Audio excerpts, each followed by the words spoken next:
So welcome. It's Wednesday, it's noon, it's Ludke and DeCary in Biddeford. It must be an IPEC event. Today we're featuring a panel discussion on veterans and healthcare.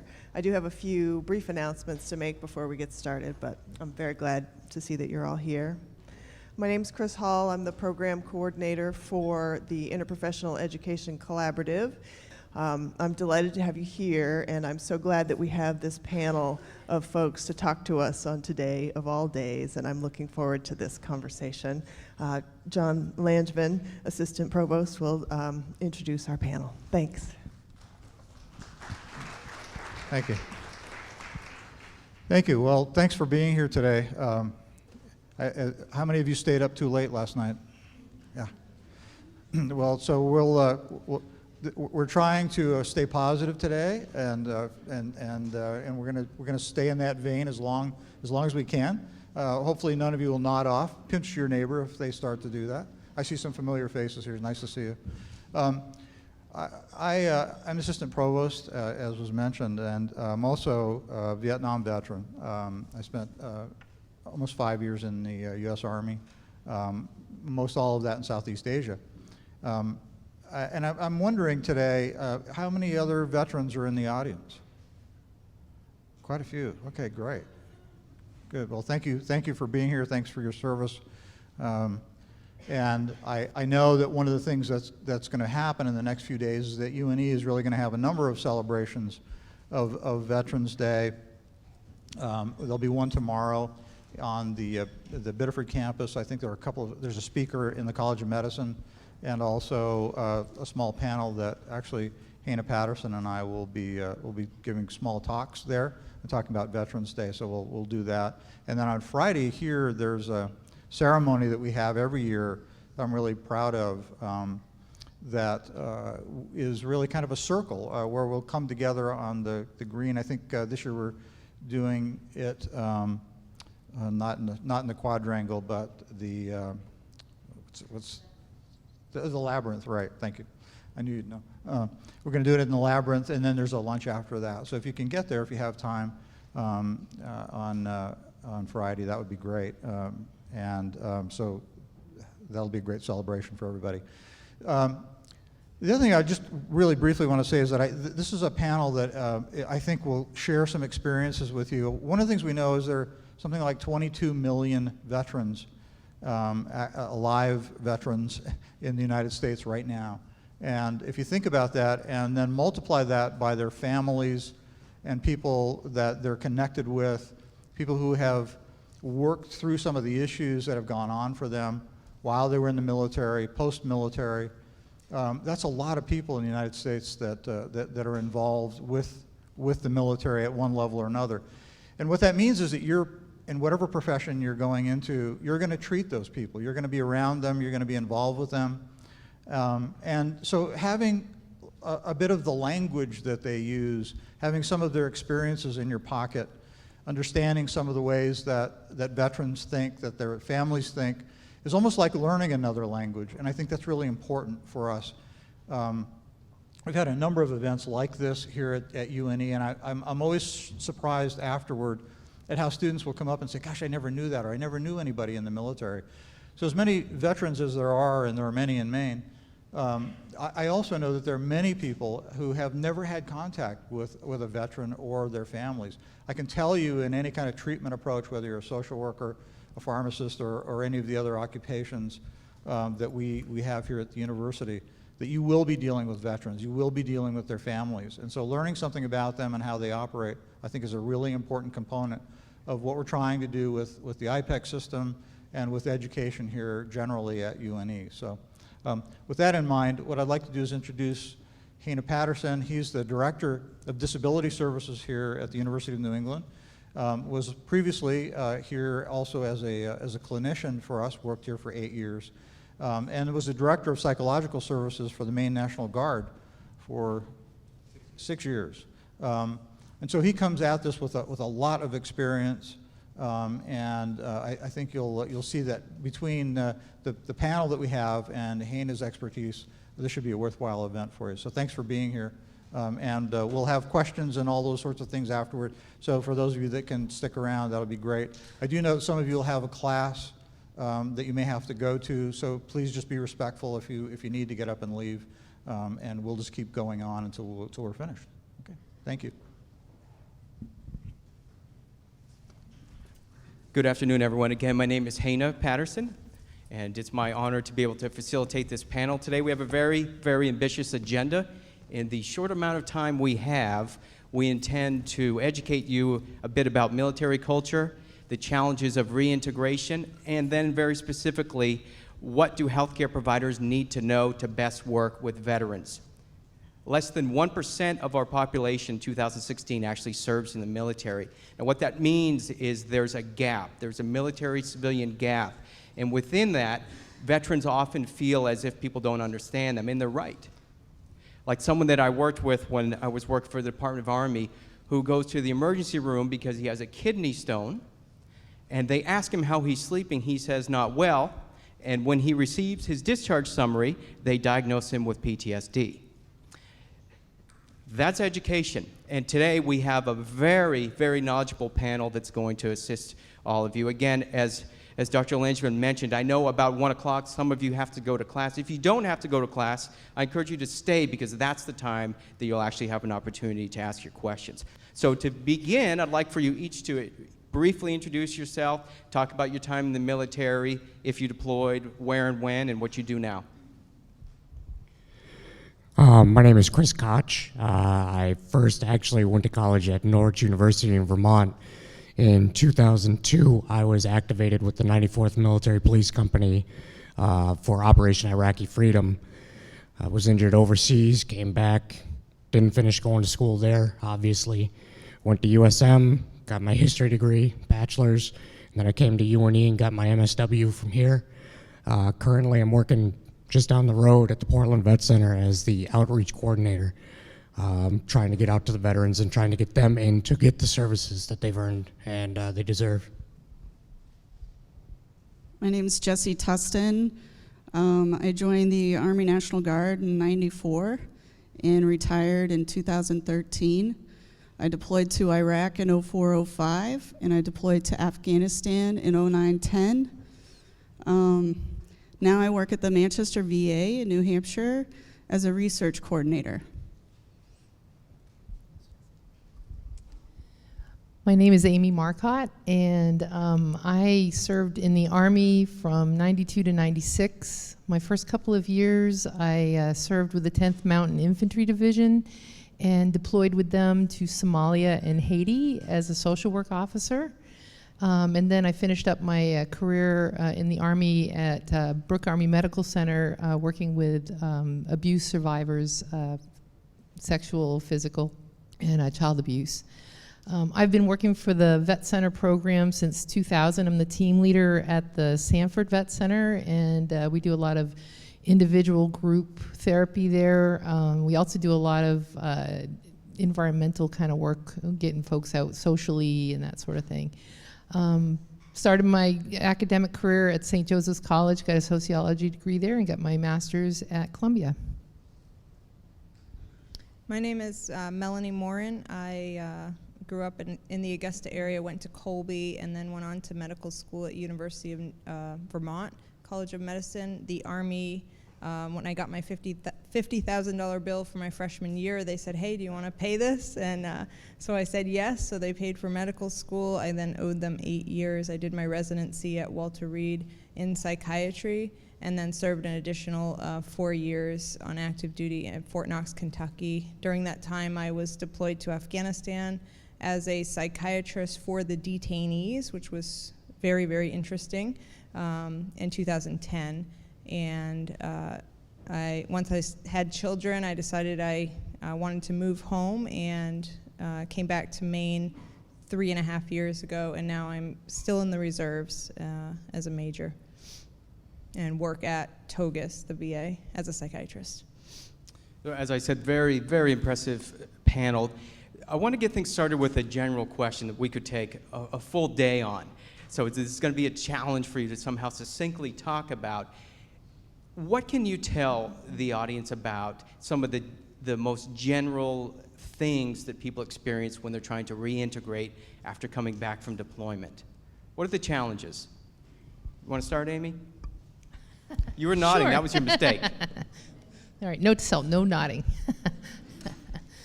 Oh, gosh.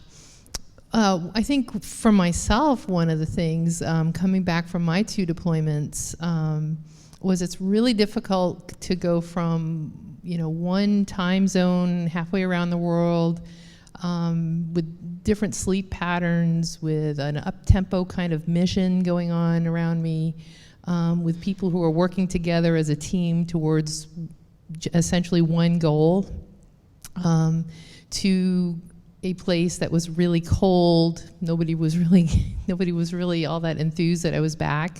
Come to find out, the world hadn't stopped back here in North America when I was in Africa. It was difficult to get my sleep back on routine. People seemed to be moving in slow motion for me. I got really irritated with people that didn't seem to want to be working as a team to do things. So that was a big change for me. It was a real cultural shift for me.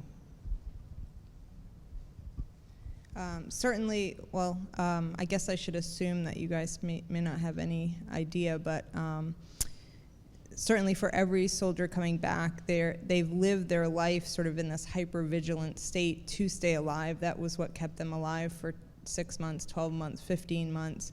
And so when they come home, they have a ridiculously hard time just turning that off. And so they're paranoid, they're scared when they're driving, they're looking under bridges thinking that maybe that's an IED, they're dodging those things with their cars.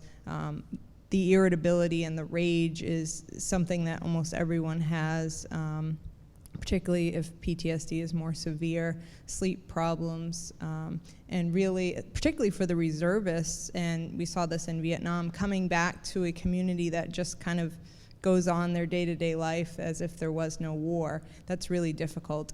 I was lucky in that I was active duty at the time, so coming home was, everyone was doing the same thing, and it was more of a military community where I lived. But certainly that's very difficult for a lot of soldiers. Some of that is very normal for every person, no matter how resilient they are, and certainly that gets better with time usually, and when it doesn't or it causes too much dysfunction is when we encourage people to seek treatment.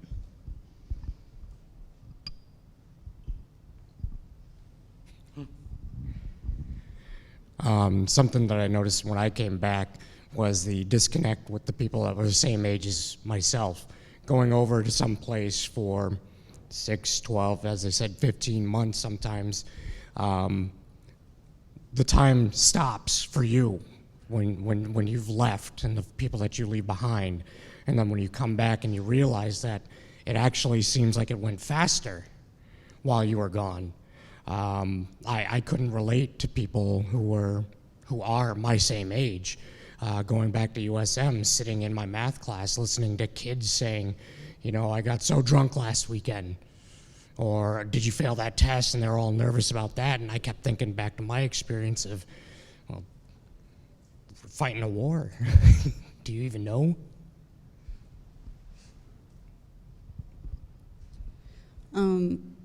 Both of my deployments were 2 completely different experiences. When I came back from Iraq, I was on a convoy security mission. So I did everything from being a convoy commander to being a machine gunner. And a lot of people didn't realize women are actually doing these things. So it was really frustrating to come back and have people look at you as a female veteran and not recognize that you went through the same things other veterans went through. It made me feel extremely isolated and overwhelmed as well, because you really want that recognition, but at the same time you don't want a lot of attention. So it's like a conflict within.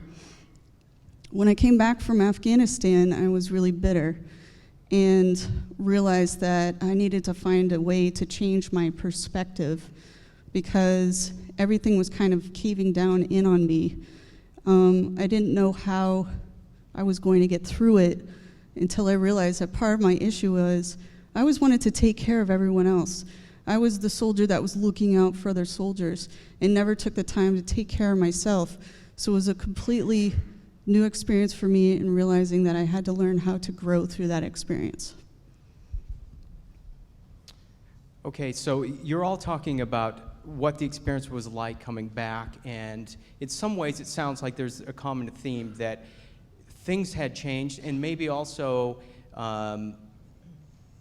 you felt that civilian military gap. I had these people that I used to trust, I used to be able to make sure that people had my back, that I could rely on, and now I don't fit in, or maybe I don't fit in the same sort of way. So from a healthcare perspective, thinking about yourself or the people that you work with, as someone is thinking, maybe I need help, things aren't going well in my life, what are the barriers that prevent that person from taking that step to picking up the phone and saying, hey, I need help, or you understand what I'm asking? What can you tell us about that? I was in medical unit before I retired out of the service, and we would always see soldiers go before they went out on their deployment. We would have them go through a medical mission to make sure that they checked out okay physically and mentally. And a lot of times we would screen soldiers and find some of them had deployed 6, 7, 8 times, and there was no time in between for them to recover from whatever experience they had on their deployments. And a lot of them were saying, I need help, but their commanders were saying they're trying to find a way to get out of this deployment. So I think part of that issue is the culture in the military doesn't necessarily support people trying to find help because they're expecting everyone to be strong and just get through it and drive on. I think one of the things that's important as you folks go out into the community, become providers, is to be mindful that if you saw me on the street, you probably wouldn't think veteran, right? Maybe Civil War veteran, but but you wouldn't think veteran necessarily. And so when we come back to the community, we fit back in, we blend back in. And so for me, I think it's really important that providers have that question, are you a veteran, or did you ever serve in the military? It's important to phrase it that way, actually. Have you ever served in the military? Because when you ask somebody if they're a veteran, some people identify as vets, some don't, especially the older veterans in our population, but screen for it. And then on top of that, once you figure out you got one on the hook, right, then have some knowledge about your community and what kind of resources are available to veterans, so that once you have identified a vet, what then do you offer to them, whether it be referrals, keep up with your CEUs on military or veteran related kind of issues. And I'm going to put a shout out to us provider type people. As a social worker, it took me 10 years to ask for help for the combat issues that I experienced and sexual trauma issue that I experienced, because it was my job to help people. And so when you identify somebody that is a veteran that is pretty self-reliant to begin with, and then on top of that is a provider of care or a leader of some sort in the military, that is just a double barrier right there. So really work to reduce the stigma and let them know that even we need help.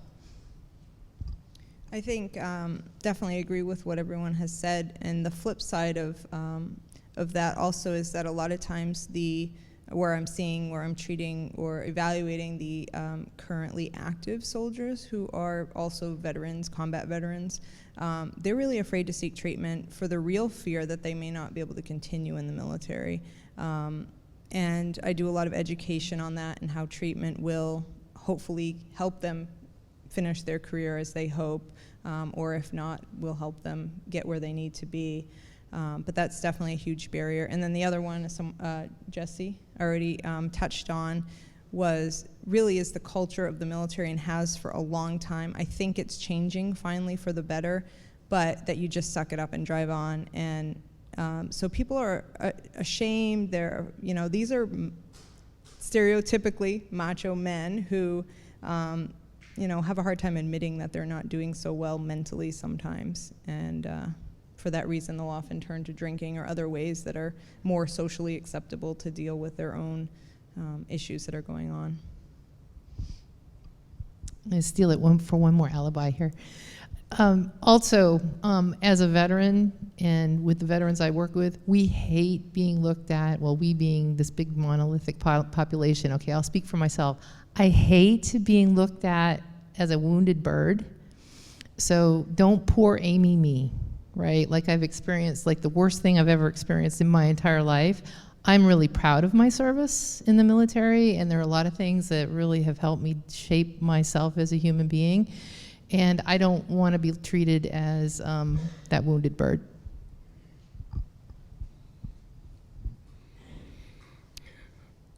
Briefly, just emphasizing again what Amy was saying. Something when I first got back, when I was medevac to Walter Reed eventually, I was hit by, a little backstory, hit by an IED, which was an artillery round that they'd improvised to explode when my truck went by. I was rear security. I got a hole in my left shoulder. My left vocal cord is paralyzed. That's why I kind of have this little raspy sound. I also don't have a left carotid artery. I've only got one artery pumping blood right up to my head. And sitting down talking to the people in the hospital, when I first got back, I'm taped up, I'm all confused on what's going on. Everybody telling me, you're okay, you're never gonna have to go back again, you're never gonna have to go, you're not going back to where it was. That it happened. Something that might strike you odd is the fact that while I'm laying there, I'm thinking, well, what the hell, my unit's still back there.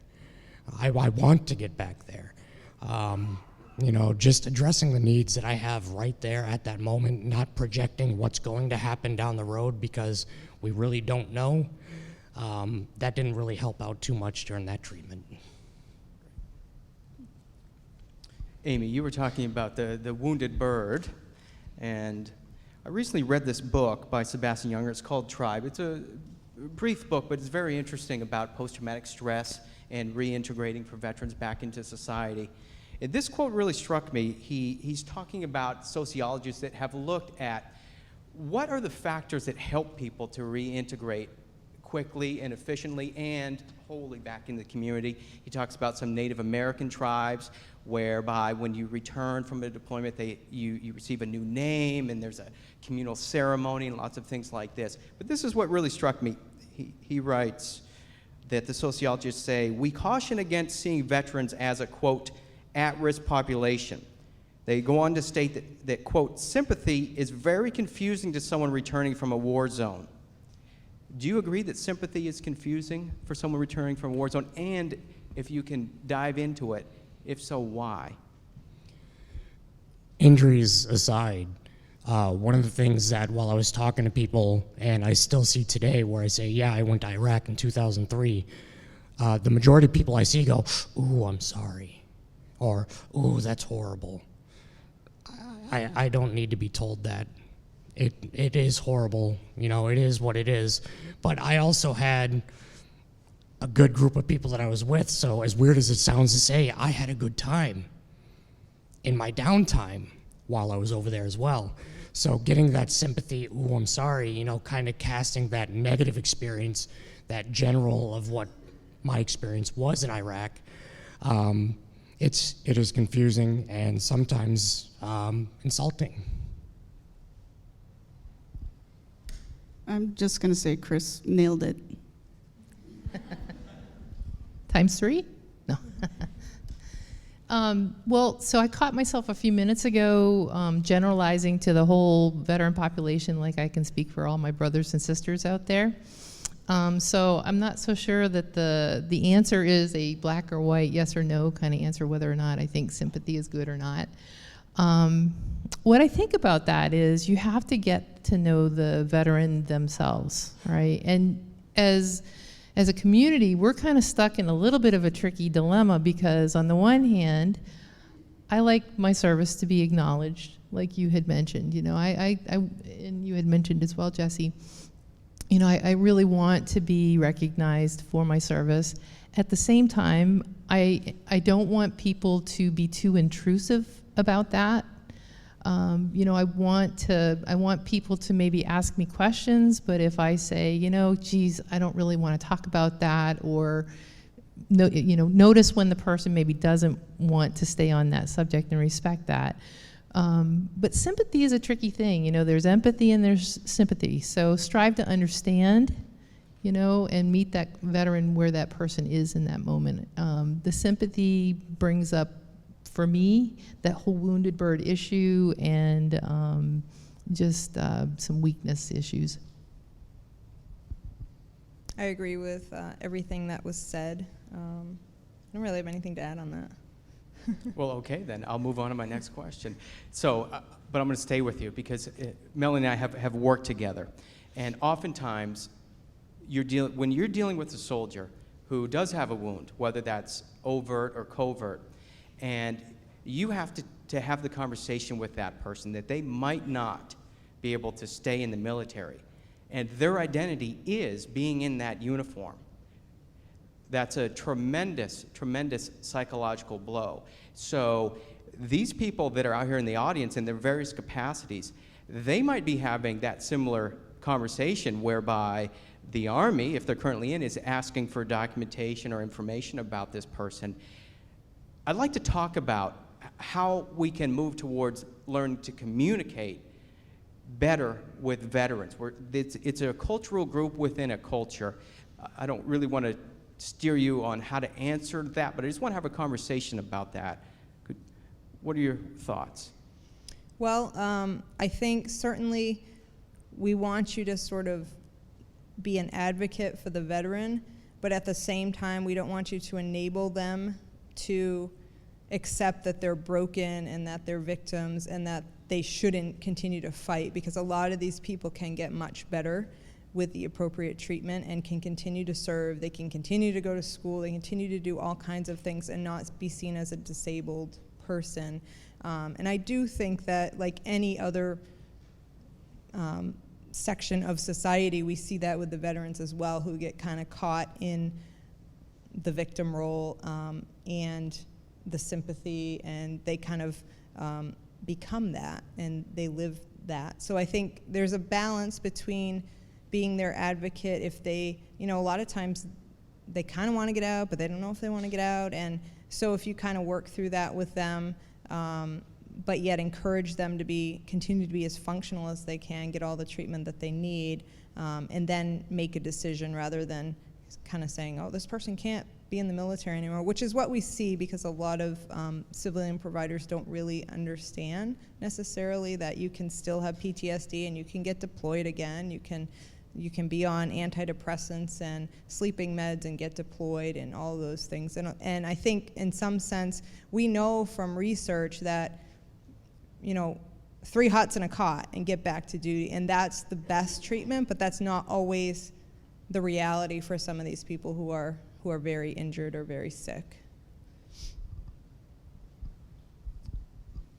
So in terms of communicating to veterans and military folks, I think you just, as a professional, you need to be your most authentic self, right? Veterans have a really highly tuned, finely tuned bullshit meter, right? My mom's going to be really proud if she ever hears me.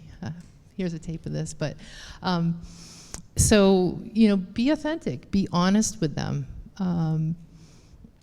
It also, a couple of things too, I know we're kind of focusing by virtue of that question on the younger veterans, the ones that are still in the military, but I'd also encourage you to be authentic with veterans that are going to wander into your geriatric centers if you ever work in those centers. I still have brand new World War II veterans that come into my vet center for the very first time. We had somebody walk in who was 93 last week.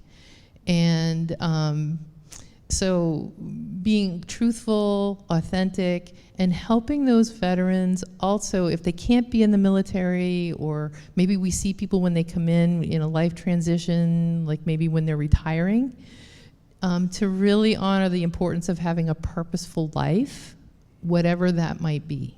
right? So really helping them transition to something that gives them meaning, whatever that is to them.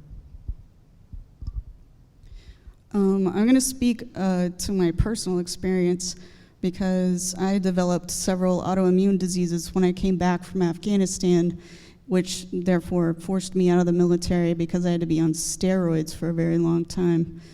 And that process was very traumatic for me.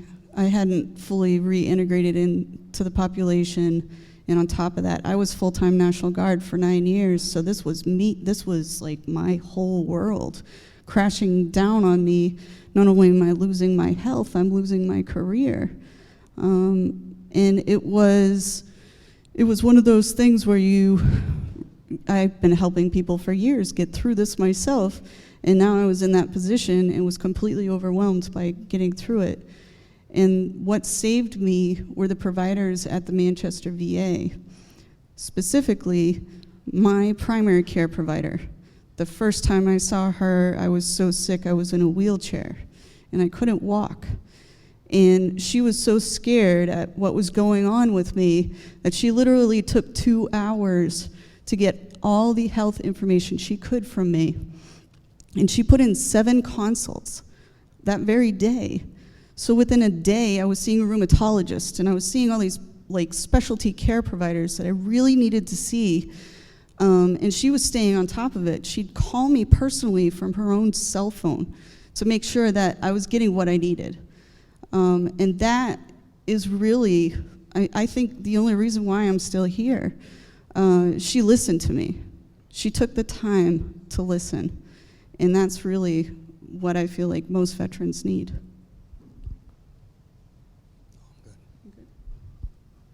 So I want to stay with this theme just for a moment. All of you are in the behavioral health world in some capacity.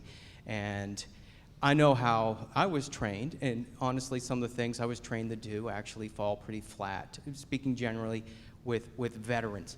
Are there things that you can share with the audience? I'm talking about behavioral health, but in any healthcare field, staying with communication, about things maybe that you would learn that would be commonsensical for most of culture, but with a veteran it might turn them off, something small, or maybe you have a story about something that you've experienced yourself so that we can share with the group here?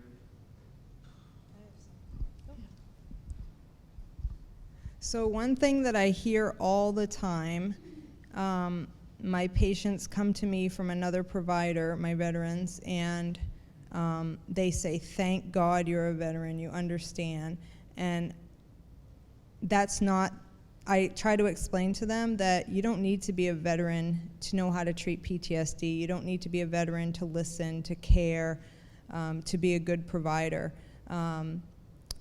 But I think one thing that really turned, we had, when I was active Army, we had a social worker who never served in the military, and he tried to appear as if he served in the military by putting coins up and all these things that usually only military people have.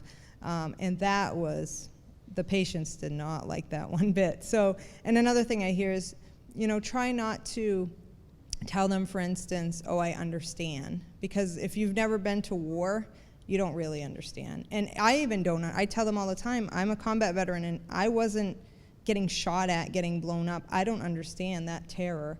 And I think if you can tell them that you don't necessarily understand, but you can still treat them, you can care for them, they really appreciate that.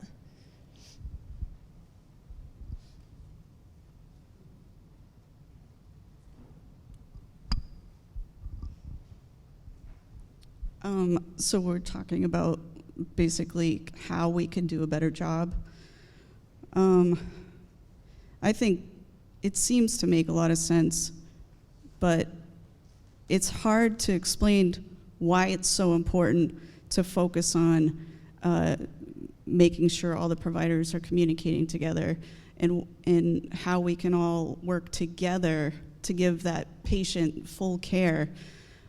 Veterans are complicated. They have lots of health problems. Typical veteran has multiple health problems.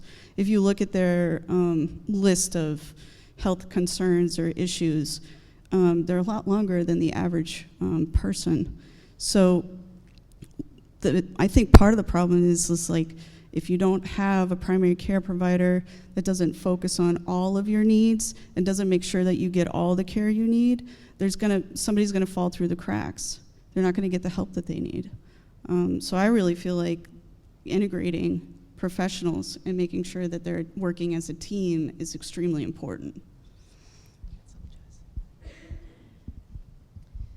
I think also not stereotyping folks in the military in terms of their level of intelligence or their academic background and that sort of thing.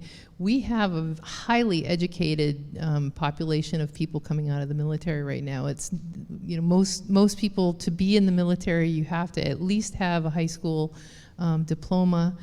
And most folks in the military are pursuing bachelor's degrees and earn those to be able to rise to the ranks. So you're working with really some smart peeps when you have them come sit across from you. I think that's just be careful about stereotypes. I have one more, sorry. So one thing when you start working with veterans, and I found this just when I started at Togus, I was at Maine General for 2 years, and the veterans have been through a lot of different providers, like in the community, but more so, there seems to be a lot of turnover in care providers. They're pretty guarded. Veterans are guarded to begin with. They don't trust well. That's one of the symptoms of PTSD. They can seem quite angry for no reason at all. Don't be turned off by that. Don't be scared about it. They turn into I had a horrible first 3 months at Togus. Everyone hated me just because I was a new person. But now all of my veterans really like me. They're very appreciative. They're really wonderful people, but they can be quite guarded, and it takes some time to build that rapport. So don't just, you know, if you're in a therapeutic relationship with someone, just say, oh, this isn't working, we don't have a good rapport. Really try to work with them, because most of them are very grateful, wonderful people, but they're quite guarded. Can you tell I at least have one part that really likes the microphone? The other thing I think I'd put out there too is, and it's been kind of alluded to this afternoon, don't fall into the trap that even close to the majority of veterans who've served in a war zone, or veterans in general, that even close to them have post-traumatic stress disorder. It's a minority, actually, that has PTSD. So, you know, literature will say somewhere in the vicinity of 20% of folks, you know, will go on to develop post-traumatic stress disorder. But what is important to recognize is that every single person that serves in the military or deploys experiences a readjustment process when they come back to a community that can kind of mirror some of the symptoms of post-traumatic stress disorder. Hannah had alluded to it, you know, the guy couldn't sleep, and so of course he's got PTSD. Be really careful about being too quick to diagnose, and really work hard to normalize the readjustment process and paying attention to things like the hypervigilance that somebody might have in traffic, or the irritability, or the sleep disturbance, or whatever. Keep your antenna up about those things staying fixed. You know, normally what will happen is somebody will come back and they'll have to readjust back, and, you know, within a year, 6 months to a year, those things ought to kind of level out for the most part. If things remain fixed, that's when you really have to start thinking diagnostically.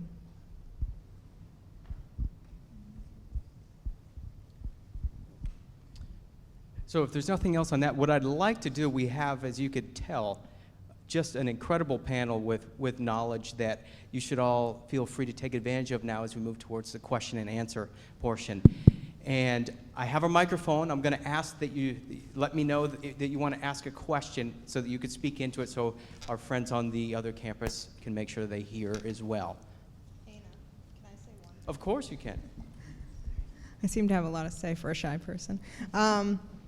One thing I wanted to bring up that I don't think we're always taught about in school is the idea of sort of secondary PTSD as a treating provider.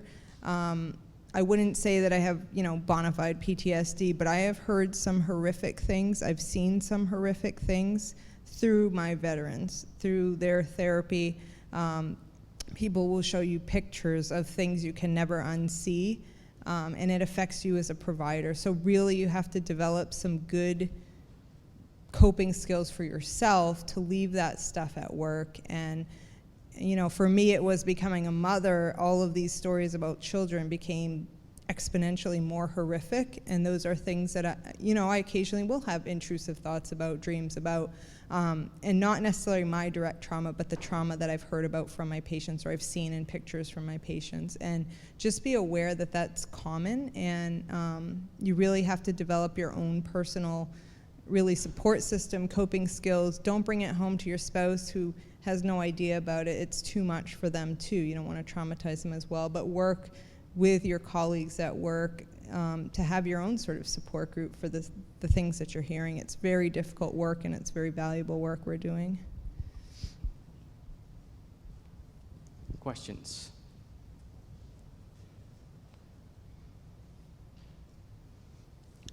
I have a starter question. You've touched on it, and I wondered if people could talk about it more. The support system of your fellow providers, how does that work in practice? How does that play itself out as you work together? I think it's highly variable, and each, if you're a private practice, it's going to be you reaching out to other people. At Togus, we're busy. I don't find that I have a whole lot of time with my colleagues, and I'm seeing patient every half hour, all day long. But usually at the end of the day, we laugh. At lunchtime, we make jokes. We kind of keep it light. If there is something we need to, a little bit more deep that we talk about, we do that. But I think it's just, it's a great group of people, and we understand what's kind of going on with all of us, and we're all very open. We have that open ear, but we don't have anything formal right now, and that probably would be a good idea. I know when I was in training at Walter Reed, we had a formal program where if one of our patients successfully completed suicide, then we would have debriefing and things like that. We don't have a similar thing going on at Togus, I think primarily because we're just so busy.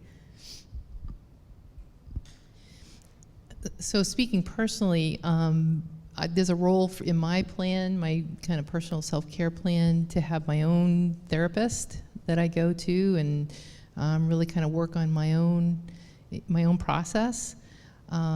That's good for me, and it also, I'm very open about that. That kind of also destigmatizes, I think, by example, practicing what I preach. At my vet center, we have a weekly team meeting where we talk about tough cases and what kind of countertransferential stuff is going on. What's ringing my bells about that case, encouraging each other to try different things. But to be honest, personally, what's best for me is I am steeped in military stuff all day long. I really like to de-roll when I go home, right? I don't watch military stuff. I don't wear military garb and all that kind of stuff. And I try to pursue things that are just diverse. I try to do artistic things or exercise-y kind of things, and I love to laugh. So I make sure I have those things always in the mix because that fills my cup. I have a couple of friends that have really bad traumatic brain injuries and PTSD in a combination with, they have a tendency to be very boisterous, and sometimes that attracts a lot of attention when they're seeking care. And one of their biggest frustrations is, these people don't get me. I'm trying to tell them what I need, and they don't get me. They call the security and ask security to come and help them. I think part of the problem is people are jumping to these conclusions. Oh, he's loud, and he's projecting, and I feel threatened. I think that's the last thing you want to do. If you're going to diffuse the situation, you really want to keep calm and relaxed in front of them and show them there's no threat and let them know they're safe. And at the same time, don't be condescending. Provide answers to them. If you don't know the answers, tell them you're going to get the answers for them. I feel like it's not right to just jump to that conclusion that there's something wrong and you feel threatened. You got to give them a chance. As we mentioned earlier in this discussion, it was a lot of veterans. We have that defensive barrier that we have put up. We're not very trustful. One of the things I like to say, when I was actually interning at the Portland Vet Center, great place. You should try getting there. We have internship spots there. One of the things that I like to say to folks is, well, you got to understand that the military experiences may vary. You're going to hear people say, I had a great time in the military. You're going to hear people say, I had a horrible time in the military. You're going to have people that you know were in the military but not want to talk about being in the military because of those experiences. So it's being mindful and listening to those folks that you have coming through that door. And, instead of doing the sympathy, it's going to be okay, empathizing with them, sitting with them and listening to what they have to say. A lot of vets come in and they say, people don't get me, going to what Jesse was saying. People don't get me, they just don't understand what I've been through. And I ask them, I say, do you talk to people about this stuff? And they say, oh, no, I don't talk about it. They just won't get it. It's like, well, how can you expect people to get it if you're going to remain silent about what you know? Yeah, I just want to add to that briefly. My experience was that people in the military are used to talking to each other very directly, both in their words and also in their affect, the way that they look at each other. So I think what I'm getting from you is it might be easy for a provider to, frankly, be afraid of someone that, in their culture, they're doing something that's completely normal. They can't even understand why someone would be afraid. I'm just having a conversation. So I think that's the reason we are doing things like this, to educate people about a different culture. So, questions?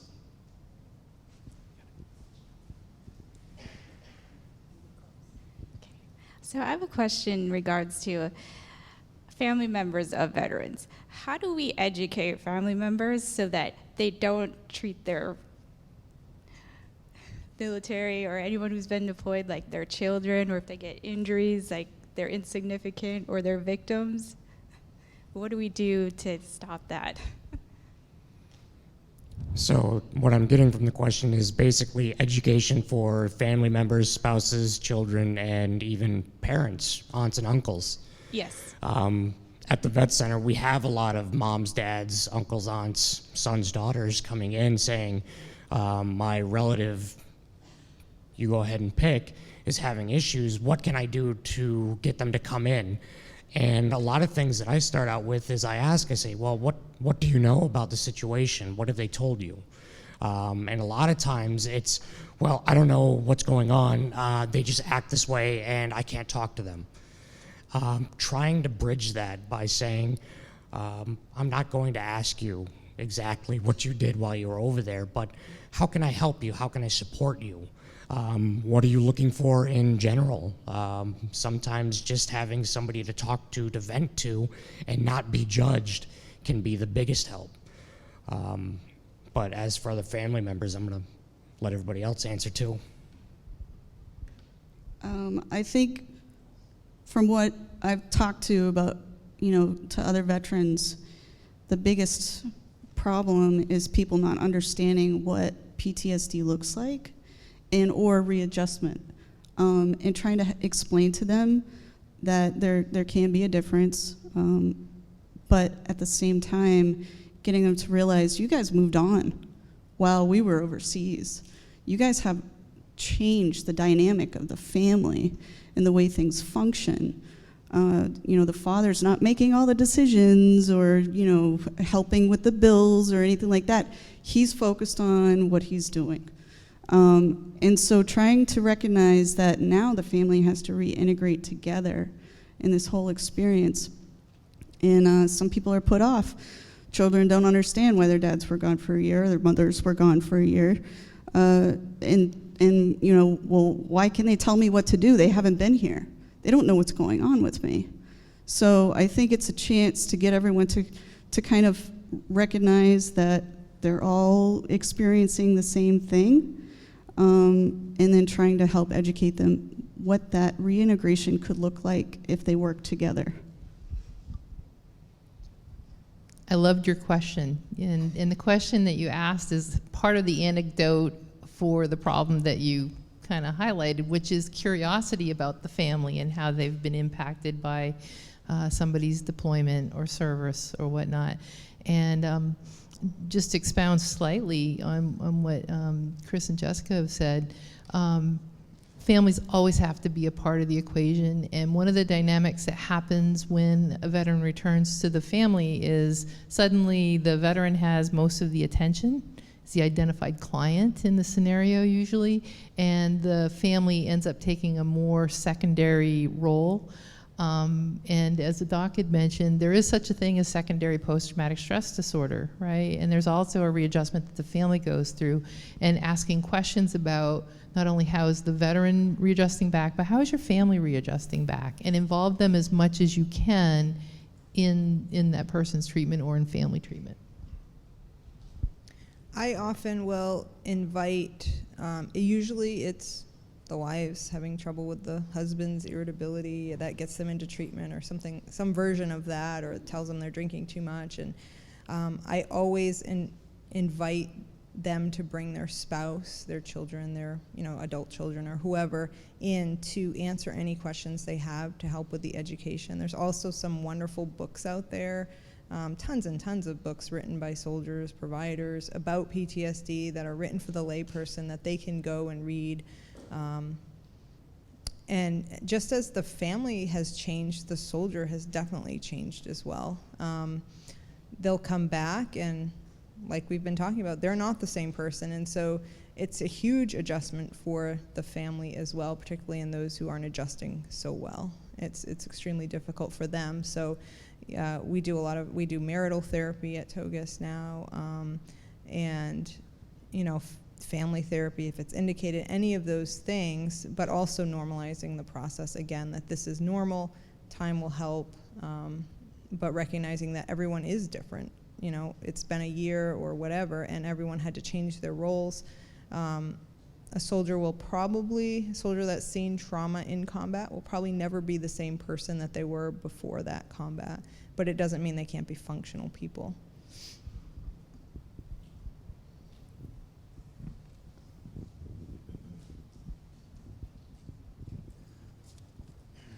So I have two questions. First, I want to thank you all for your service, and my question is that something that, I want you to talk a little bit about that when you hear someone say, thank you for your service. I'm curious about that. And then my other question, I'm in the MSW program, and we're talking a lot about boundaries, holding on to boundaries with your clients, and because you as veterans share this experience with your clients, though it is a different experience for each individual, you are all veterans, as are they, and I'm curious about that process of maintaining those boundaries and what that looks like. Great questions. Actually, the first question I was thinking about talking about, because it's the most awkward comment. I never know how to respond. Like, thank you, or you're welcome, or I don't know. It's easier when it's another veteran saying, thank you for your service, too. That being said, I appreciate it. I gave up a lot in my life to spend the hardest 6 months of life where I was, even though it was great, a great experience, something I don't want to have to repeat, hopefully anytime soon. But it is appreciated. I feel like I'm proud of my service, and you'll occasionally, if you're in uniform in an airport, people buy you coffee. It's a little bit embarrassing, but I also appreciate it too. So I would definitely keep saying it, and especially, I think there was a pretty poignant commercial on recently about a young kid seeing a Vietnam vet. There was a soldier there. He said, thank you for your service, and then his mom said, go over and tell the Vietnam vet that, and he was beaming because they never got that same reception that us OIF, OEF veterans have. So I would encourage you to keep saying it. It is awkward for us sometimes. I don't know how to respond personally, but it's appreciated. And as far as the boundaries, I think it's case by case for me. I do disclose that I'm a veteran I have a couple of Army things in my office, and it's fairly obvious, and when they ask, I let them know. I also think for me, because it helps with rapport, but I don't go much further into my experiences necessarily, although occasionally I'll run into someone I was actually there in Afghanistan with. He was an MP and I was with his unit, although we never knew each other there. So we did reminisce a little bit about some things, but it's generally, I tell them a veteran that I was deployed if they ask. I don't volunteer these things. It's not about me, it's about them. Occasionally people will ask things that are personal. I just said, it's about you, not about me. So that's what I do personally. So in regards to the thank you, I appreciate thank yous. I say when in doubt, whip it out, right? So we'll get over our little angst about what to do with a thank you, right? Hannah had kind of mentioned Junger's book called Tribe, and part of the idea of the book that he wrote was that we send off a very small percentage of our community to wars, and the rest of the community really isn't engaged in that whole process. We're really kind of divorced from that, and so just acknowledging service, doing things that you can to assist and support veterans in their readjustment back, or the war fighter when they're gone, and their families. That's part of what makes a warrior's transition back into the community an easier one, when they feel like they're part of a community that sees them, that respects them, that honors them for the sacrifices that they've made. And part of that can start with a thank you. The other question you had is a really great one. I believe in use of self as a therapist. But you always have to ask the question, why am I sharing this, right? Am I sharing this because I'm getting some sort of secondary gain to be like, I'm this person's brother and I want to be cool and all that kind of, what's my internal driver there? Or am I sharing, am I using myself in order to maybe make a point or help illustrate something? I would never share things that I think would add to a burden to somebody intentionally. I don't share a lot of very detailed kind of information, and I definitely don't share about any of my traumas, but I do use myself in my sessions pretty readily in a lot of different ways. But why am I speaking? I like thank yous, but there's like a caveat to that. Like when you say thank you, looking somebody in the eye and saying thank you and being sincere, as opposed to saying it because you feel obligated, are two different things. And like she said, the BS meter goes off. So that is, that's kind of how I feel about it. But the best way to thank a veteran, in my personal opinion, is to vote and to be engaged in your community, to give back in some sort of way. To me, that's a thank you. So, and as far as boundaries go, it's really difficult because you can relate so much to some veterans' experiences. It's really difficult, but remembering that you're there for them and they're not, there to hear what you experienced. I'm on the fence about the thank you for your service, referencing what Jesse said. In all honesty, the people that I interact with out in the community, I could say about maybe 60% of them I feel actually mean it, while everybody else is essentially saying, bless you. So it's, again, my take, the BS meter's going off.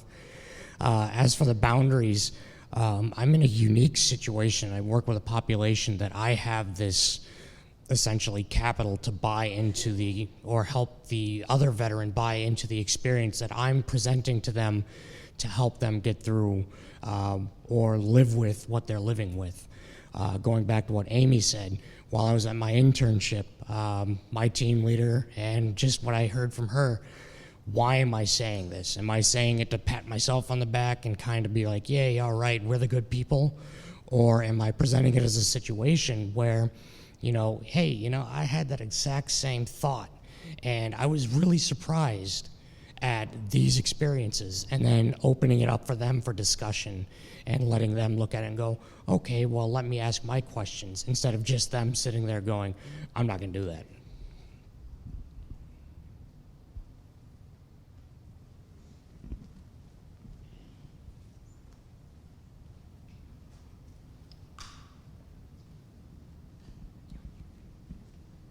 I just had a question about like outreach and how we can kind of like, because the placement I'm at, I don't work with any veterans, and I know, Jesse, you talked about the primary care, and I'm just like thinking like strategies to make services more attractive to veterans, because I feel like it's almost like an underserved population, and I don't know if that's going to take like primary care is usually being the first point of contact, and them having more of an education of behavioral services.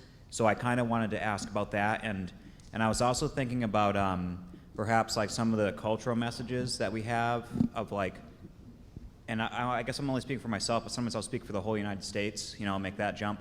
But I think it's like we have an assumption that we don't want to hear like difficult stuff, It's almost like if you ask somebody how you're doing and you tell them I'm not doing too good today, it like throws them off, like that kind of thing. So I was curious if it was beneficial for you folks to like be able to tell your story, if that's like what you wanted or what you needed. So I know that's kind of a lot of questions in one, but. Going to the outreach aspect, that's my bread and butter at the Portland Vet Center. Like I said, am the outreach coordinator, so going to where the veterans are, that's what I do. And a lot of times when you think about veteran populations, you think about, all right, where are they hanging at? A lot of them at the VFW, a lot of them at the American Legion. Those are typically the older veterans, but the younger veterans as well, going to the community colleges, going to the universities, going to the state colleges here. The University of Southern Maine has a veteran resource center that I go to every Wednesday to make myself available for about 3 hours each week. Sometimes I have 2 or 3 veterans that are in there. A lot of times I have about 10 coming in to ask questions about services, benefits, eligibility. That could work for the same thing with your program as well. Going to these places, asking to put up your information, flyers, electronic flyers, going to other, I'd say almost non-traditional, some kind of thinking outside the box, pawn shops, laundromats. And veterans have to do their laundry too. We use laundromats. We go to pawn shops. We go to gun stores. Go to where the veteran. Harley shops, exactly, yeah. We go to all these places. And for the need, addressing that last part of your question, when I first got back, I had set up a pretty significant wall. My mother was in the Navy for 20 years. My father actually died the year that I deployed. He was in the Marines for about 7 or 8 years. I put up that wall because there was that initial, nobody's going to know what I'm talking about. Nobody's going to get me. But then there was this one night where I visited my grandfather out in Michigan, who's a Vietnam veteran, and him and I stayed up until about 3 o'clock in the morning swapping stories. And I noticed a couple things. One, he was actually telling me about his experiences. And I had known up until that moment that nobody in my family had actually sat down with him and talked with him about what he went through and what he did while he was in Vietnam. So there was a privilege there. But then I also noticed something about myself where there was a little bit of a pressure taken off. I felt like somebody was understanding what I was doing. So taking a job in the outreach position, going out and sharing my experiences while I'm out here espousing the services of the Vet Center and the VA, it does help. You think you're making that difference. You're educating the people that you want to understand your struggles.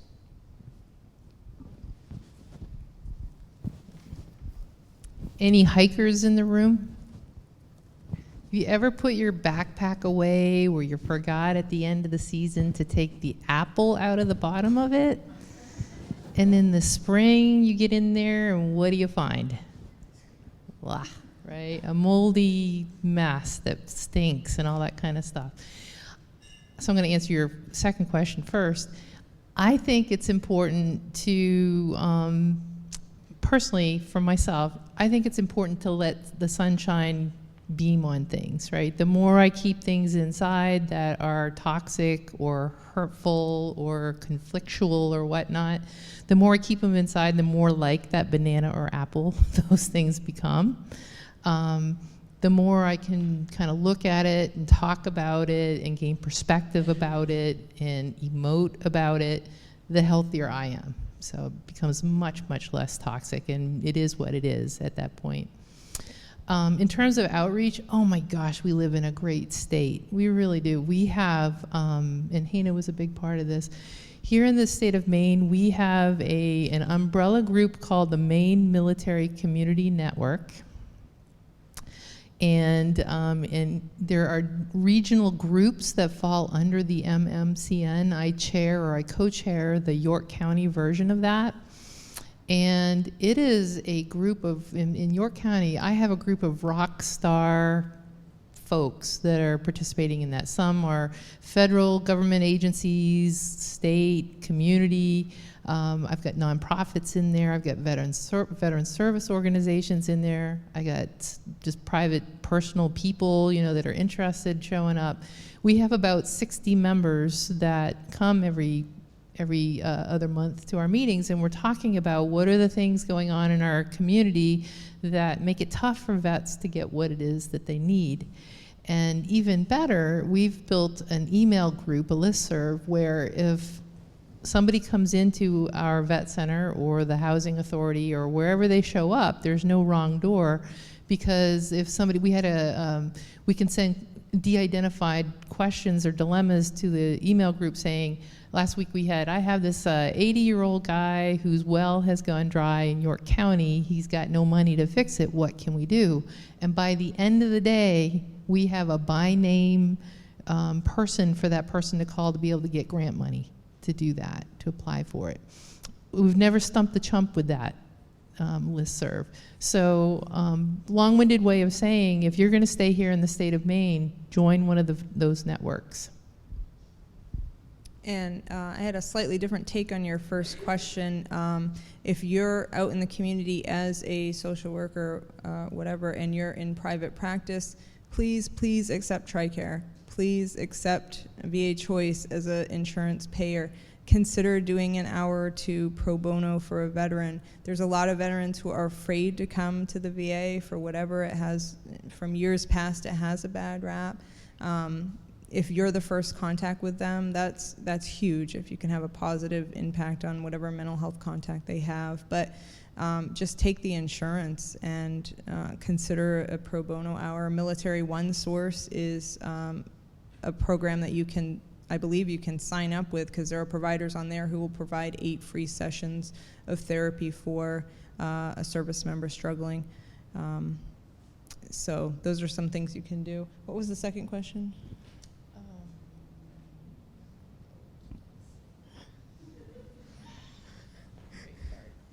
Well, let me just jump in on the TRICARE thing very briefly. So for everyone that is or will be a provider, no matter what field you're in, if you want to help veterans, but you're not willing to take TRICARE because they reimburse at a rate that is not what Anthem Blue Cross reimburses at, you're not going to be able to help them.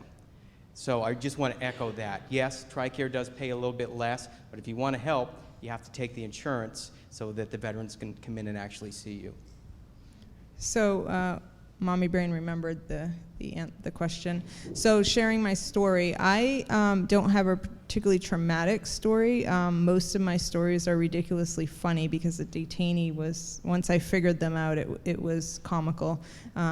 So I do share some of those things because it was funny. But in terms of should the veteran share, should you probe, I think, as you probably know from your studies, that people with PTSD tend to avoid. That's a primary symptom. They don't initially want to talk about it. They're not going to be eager to tell you about your traumas like the typical borderline patient would.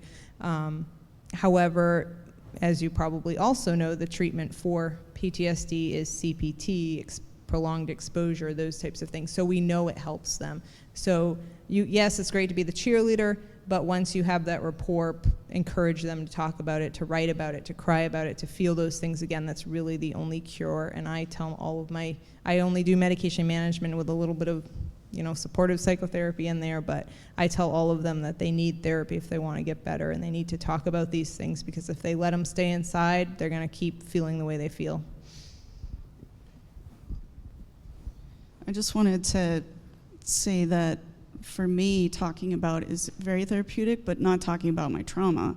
Just talking about what I'm experiencing, what I'm going through, some of my struggles. Because for so long I stuffed everything inside and I numbed myself. And through, growing and rediscovering who I am, recognize that you can't feel joy if you don't allow yourself to feel pain. And I think a lot of people don't understand that emotional fortitude that you really need to work through it. So recognizing that it's a process, for me, it's helped me a lot being able to talk about it. Not everybody wants to do it that way. Group therapy is extremely helpful for me. Not everybody finds group therapy helpful. I don't know, it works for me, but it's not everyone's slice of pie. One more thing. When I first got back, I actually went down to the Portland Vet Center. My mother was working there as a work study, and one of the clinicians was coming down, just finished having a session with one of his clients, walking out. My mother was like, "Hey, so-and-so, this is my son, he just got back from Iraq."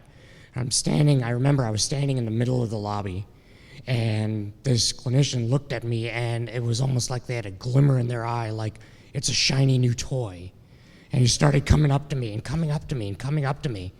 And by the time I realized, I was actually standing in the corner and I was bringing my hands up because they were coming on so hard, because understandably they wanted to help, but they weren't reading the body language. They weren't looking at what I was doing. They didn't realize that they had backed me across the room into a corner. So something to kind of, while you're engaging with the veteran population, it can be a slow process working with us. Eventually, for the most part, we do open up and we do well with people, but until that threshold is met, be aware of the body language and the verbiage you're using while interacting with us. And I'd also encourage you to honor there's many different ways to communicate your story too. I can talk the paint off a paintbrush, right? But a lot of people can't. They're not verbal, so they may want to do writing, or they may want to do something more artistic. I can't draw a stick figure, So it may be through athletics. It may just be many different avenues to express themselves, and that's success.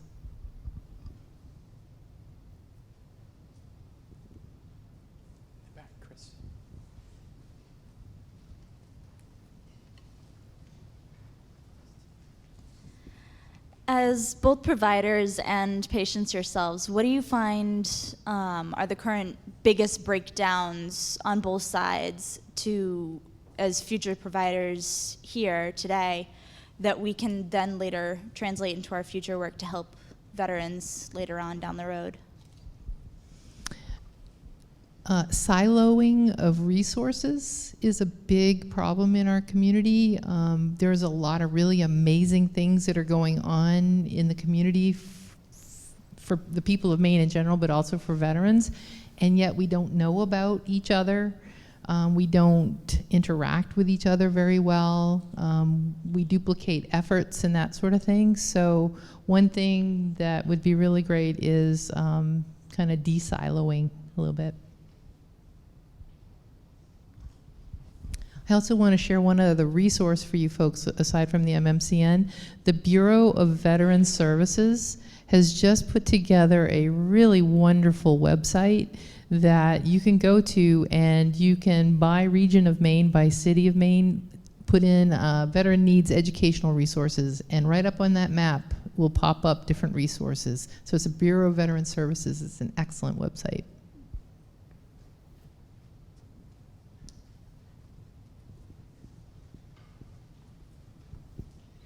So you kind of mentioned on this earlier about how a lot of veterans tend to take pride in themselves, that they are macho people, very prideful in that. And how do you uphold and respect that and saying it's okay to kind of break down the feeling aspect of it? Does that make sense? Like, I know it's a necessity of, like, part of the job that veterans do is kind of sucking it up and getting through the job that they have at hand, from my understanding. But how do you also, within leadership, teach that mentality and also know when to need to get help? Are you talking about essentially veterans have that kind of resilient, there's that stigma to admit any sort of weakness, and so they want to have that. And I feel like they take pride in being able to kind of suck up things and deal with things.